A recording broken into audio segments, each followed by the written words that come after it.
আসসালামু আলাইকুম এভরিওয়ান। আজকে আপনাদের সাথে মজাদার আলুর দমের রেসিপি নিয়ে চলে আসি। প্রথমে আলুগুলোকে ছিলে ভালো করে ধুয়ে একটু লবণ দিয়ে ভাপিয়ে নিতে হবে। তারপরে সেম হাঁড়িতে একটু তেল গরম করে, সামান্য পরিমাণে তেল গরম করে আলুগুলোকে ভেজে নিতে হবে। একদম নতুন আলু দিয়ে আলুর দমটা করা আছে। এই যে এখানে একটু পোড়া পোড়া হয়ে আসলে আলুর দমগুলোকে আলুগুলোকে নামিয়ে নিতে হবে। তারপর সেম কড়াইতে সামান্য পরিমাণ তেল গরম করে অনেকখানি পেঁয়াজ অ্যাড করে দিতে হবে। পেঁয়াজটা একটু বেশি করে দিতে হবে, নাহলে কিন্তু গ্রেভিটা কম হয়ে যাবে। আর আলুর দম গ্রেভি ছাড়া কিন্তু খেতে একদমই ভালো লাগবে না।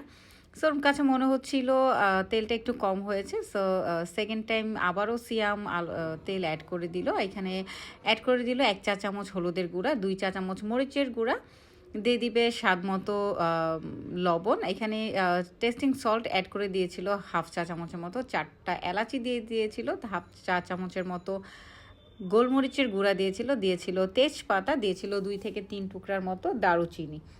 তারপরে দিয়ে দিল হচ্ছে গিয়ে স্বাদ মতো লবণ। দেওয়ার পরে এখানে মশলাগুলোকে একটু কষিয়ে নেওয়ার পরে এখানে টক দই অ্যাড করে দিল। টক দই দেওয়ার কারণে কিন্তু অনেক বেশি গ্রেভি হয়েছিল মশলাটা। তারপরে হচ্ছে আরেকটু লবণ লাগবে মনে হচ্ছিলো, যার কারণে সেকেন্ড টাইম লবণও অ্যাড করে দিল। আরও 2 চামচ মরিচের গুঁড়ো অ্যাড করে দিল, কারণ আলুর দম ঝাল না হলে কিন্তু একদমই ভালো লাগে না। মশলা কষানো হতে হতে আরেকটা কথা বলে রাখি, এখানে কিন্তু সেদিন আমি না, আমার ছোটো ভাই সিয়াম হচ্ছে কি আলুর দমটা প্রিপেয়ার করছিল। এখানে কেটে রাখা টমেটো, কেটে রাখা কাঁচামরিচ দিয়ে দিল অনেকগুলো করে। কাঁচামরিচের স্বাদটা অন্যরকম লাগে আলুর দমের ভিতরে। এই যে কালারটা দেখেন কি লোভনীয় হয়ে আসছে এখনই। মশলাগুলো কষানো হয়ে যাওয়ার পরে এই যে আলুগুলোকে অ্যাড করে দিল। আর শীতের দিনে নতুন আলু দিয়ে ফ্রেশ ধনিয়া পাতা দিয়ে আলুর দম খাবার স্বাদই কিন্তু আলাদা। একদম কনকনে শীতে হচ্ছে গরম গরম ধোয়া ওঠা আলুর দম খেতে স্বাদই অন্যরকম। সো একদমই মুখে পানি চলে আসার মতো অবস্থা। সো এখানে এই যে কি সুন্দর কালারটা হয়ে আসছে। আর এখানে মশলা অনেকক্ষণ ধরে আলুগুলোকে কষিয়ে নিল, কারণ আলুগুলোকে কষানোর কারণে কিন্তু পেঁয়াজগুলো একদমই গলে গিয়েছিল। আর আলুর দম করতে করতে দেখা গিয়েছিল মেহমান বেড়ে গিয়েছে আলুর দমে, যার কারণে হচ্ছে আরেকটু আলু ছিলে হচ্ছে এখানে অ্যাড করে দিলাম, কারণ নতুন আলু গলতে কিন্তু টাইম লাগে না। এই যে এখানে আলুর দমটা একদমই কষানো রেডি আলহামদুলিল্লাহ। আর সিয়াম তো মহা খুশি আলুর দম করে। যে চেহারাটা দেখেন কি লোভনীয় হয়ে আসছে। এখন হচ্ছে ধনিয়া পাতা দিয়ে একটু নাড়াচাড়া করে নামিয়ে দেওয়ার পালা। সো এই যে দেখেন, ওয়াও, মানে এত টেস্ট হয়েছে, আপনারা না খেলে বুঝতে পারবেন। এই যে একদমই রেডি আলহামদুলিল্লাহ। এখন পরিবেশন করার পালা। আমি বেড়ে নিচ্ছিলাম অল্প অল্প করে একটা প্লেটের মধ্যে। বাড়ার পরে হচ্ছে সিয়াম আবার ধনিয়া পাতা দিয়ে কিছু ডেকোরেশন করার চেষ্টা করছিল। এখানে সুন্দর করে একটা ভিডিও নেওয়ার চেষ্টা করছিল।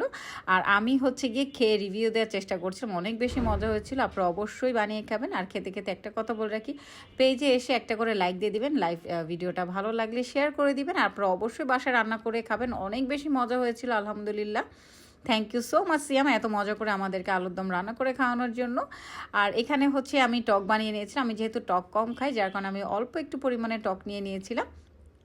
আর আপনারা টকের রেসিপি চাইবেন বলে আমি টকের রেসিপিটাও দিয়ে দিলাম। এখানে তেঁতুল অনেকক্ষণ ভিজিয়ে রাখার পরে হাত দিয়ে ভালো করে চটকে নেওয়া হয়েছিল। তারপরে দিয়ে দেওয়া হয়েছিল স্বাদমতো লবণ।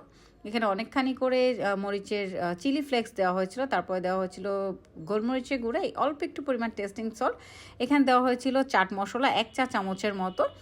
তারপরে হচ্ছে দেওয়া হয়েছিল এখানে বিট লবণ, 1 চা চামচের মতো বিট লবণ দেওয়া হয়েছে, সাথে হাফ চা চামচের মতো চিনি দেওয়া হয়েছে, সাথে দেওয়া হয়েছে 2 টুকরো লেবু, আর হচ্ছে গিয়ে সাথে পানি। ঘনত্বটা আপনারা যে যেমনটা খান ঠিক তেমনটাই করে দিবেন। আর এখানে দেওয়া হয়েছিল অল্প একটু মরিচের গুঁড়া। এই যে মরিচের গুঁড়াটা উপর দিয়ে ভেসে আছে। সো ভালো লাগলে আবারও বলছি অবশ্যই রান্না করে খাবেন আর কমেন্টে জানাবেন আমার কেমন হলো। আল্লাহ হাফেজ, আসসালামু আলাইকুম, টেক কেয়ার।